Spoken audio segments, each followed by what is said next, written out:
पण विमानसेवेच्या बाबतीत मी सांगतो आपल्याला की विजिबिलिटीचा प्रॉब्लेम येतोय का, तर 100% येतोय. ढगाळ वातावरणामध्ये किंबहुना अशा परिस्थितीमध्ये विजिबिलिटीचा प्रॉब्लेम सोलापूरच्या विमानतळाला सातत्याने येतोय. अशा कालखंडामध्ये विमानसेवा चालवणं म्हणजे प्रवाशांच्या जीवाशी खेळणं हा जो विषय आहे तो विषय आहे. आणि आता आपण तातडीनं काय निर्णय घेतोय की नाईट लँडिंगची व्यवस्था या ठिकाणी झाली पाहिजे. आणि त्यासाठी ज्या ज्या अडचणी आहेत, काय कोर्टाची अडचण आहे आणि कोर्टाच्या अडचणीच्या पलीकडे जाऊन काही गोष्टी करायला लागतात. येणाऱ्या 10, 15, 20 दिवसामध्ये आपण त्या गोष्टी पुढे गेलेल्या पाहाल.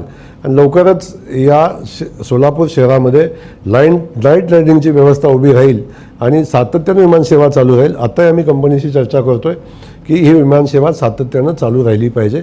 अशा पद्धतीची चर्चा आम्ही कंपनीशी करतो आहे. सोलापूरला जोपर्यंत नाईट लँडिंगची व्यवस्था होणार नाही तोपर्यंत विजिबिलिटीचा प्रॉब्लेम जो आहे तो थोडाफार राहणार आहे.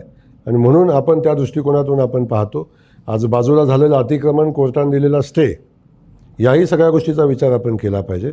पण आपण कोर्टामध्ये त्या संदर्भातली आपली भूमिका तातडीने मांडण्याच्या सूचना दिलेल्या आहेत. कोर्टाशी आम्ही आपली भूमिका मांडून तातडीने ती व्यवस्था उभी करू. आणि जी जमीन ताब्यात घेणं आवश्यक आहे नाईट लँडिंगसाठी ती जमीन आम्ही ताब्यात घेऊ. आणि वेळ पडली तर सक्ती करू. पण आम्ही तातडीनं त्या जागा खाली करण्याचं काम करू. आणि जे अतिक्रमण बेकायदेशीर केलेलं आहे, गावात घर असताना तिथे जाऊन नव्यानं घरं बांधलेली आहेत, पत्र्याचं शेड टाकून जे अतिक्रमण केलं आहे ते निष्कासित करावंच लागेल. आणि त्यासाठी तातडीने कारवाई करू. याच मुद्द्याला प्रश्न आहे. गेल्या वर्षी ज्यावेळेस नवजिल्हा विमानसेवा आपण सुरू केली आपण त्यावेळेस मुरलीधरांना मोहळनी असं सांगितलं होतं, मुख्यमंत्री आलेले होते आपल्याकडे की त्यांचं प्लेन उतरू शकलं नाही, कमी विजिबिलिटी असल्यामुळे. अत्याधुनिक यंत्रणा वर्षभराच्या आत बसू असं सांगितलं, त्याला वर्ष झालं, अद्याप ती आश्वासन पूर्तता झाली नाही. त्यामुळे आता तो फटका बसतो. मी आपल्याला सातत्यानं सांगतोय की अत्याधुनिक यंत्रणा बसवण्यासाठी नाईट लँडिंगची व्यवस्था करायला लागते. ती व्यवस्था करत असताना जे अतिक्रमणं आपल्या गावातल्या शहरातल्या लोकांनी करून ठेवलेली आहेत, कोर्टात जाऊन त्याला स्थगिती घेऊन ठेवलेली आहे. आणि हे आपल्यालाही ज्ञात आहे. प्रश्न विचारायचा म्हणून विचारणं हे साहजिक आहे, विचारलंही पाहिजे आपण. परंतु हे वास्तव तुम्हाला माहिती नाही का? हे वास्तव आपल्यालाही माहिती आहे.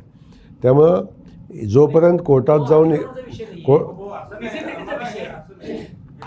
विजिबिलिटी, तेच सांगतो तुम्हाला, नाईट लँडिंगच्या माध्यमातून ज्या सुविधा उभ्या राहतात तेव्हा विजिबिलिटीचे इश्यूज कमी होतात. आज आपण म्हटलो तर नाईट लँडिंगची व्यवस्था करण्यासाठी DGIPRनं या सगळ्या गोष्टी आपण समजून घेतल्या पाहिजेत.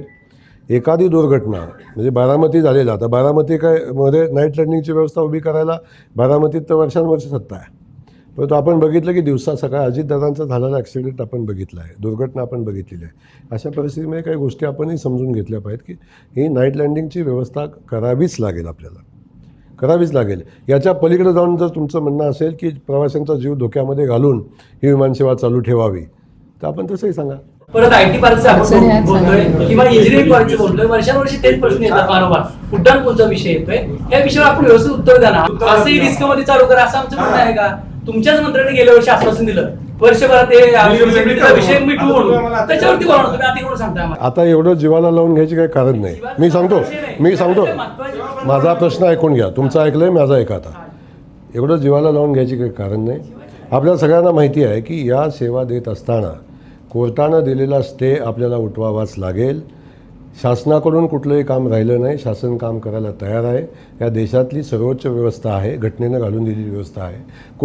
कोर्टानं जेव्हा त्या घरं निष्कासित करण्यासाठी केलेली मनाई आहे आणि ती मनाई जोपर्यंत आपल्याला उठणार नाही तर शासन स्तरावर थांबलेलं कुठलंही काम नाही. मंत्री महोदयांनी जे शब्द दिलेला आहे त्या शब्दाप्रमाणे काम होईल, त्याच्यात कुठली अडचण येणार नाही. तरीसुद्धा ज्या ज्या व्यवस्था उभ्या करणं आवश्यक आहे त्या सगळ्या व्यवस्था उभ्या राहतील. विमानसेवेची काळजी तुम्हाला जेवढी आहे, सोलापूरला जेवढी आहे, आपल्या सगळ्यांनाच काळजी आहे. विमानसेवा या शहराची चालू राहिली पाहिजे, आपल्या सगळ्यांच्या भावना आहेत. या भावनेमध्ये कुठली किंतुपर्यंत असायचं काही कारण नाही. तुम्हाला जसं वाटतं आपली विमानसेवा बंद नाही झाली पाहिजे तसं मलाही वाटतं.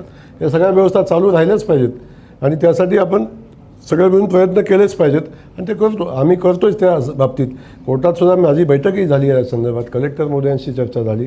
कोर्टामध्ये आम्ही स्वतः अपेअर होऊन आपण आपली भूमिका मांडतो की याच्यात तातडीनं कोर्टाने निर्णय द्यावा. अशी भूमिका मांडतोय आणि त्याच्यावर कारवाई करतो आपण. झाड बॅग मॉल आता लगेच खरेदी आपल्या बजेटमध्ये. VIP, American Tourister, Samsonite, Tommy Hilfiger, National Miles, Upper Case आदी नामांकित ब्रँडच्या आकर्षक आणि स्टायलिश बॅग्स आता एकाच ठिकाणी उपलब्ध. भरपूर व्हरायटीज, 75% भरघोस डिस्काउंट, पार्किंग व लिफ्टची सोय. किंमत फक्त 199 रुपयांपासून पुढे. झाड बॅग मॉल 39/8 हेरिटेज गार्डन समोर, गांधीनगर चौक, 7 रस्ता, सोलापूर. संपर्क 82 37 90 1000.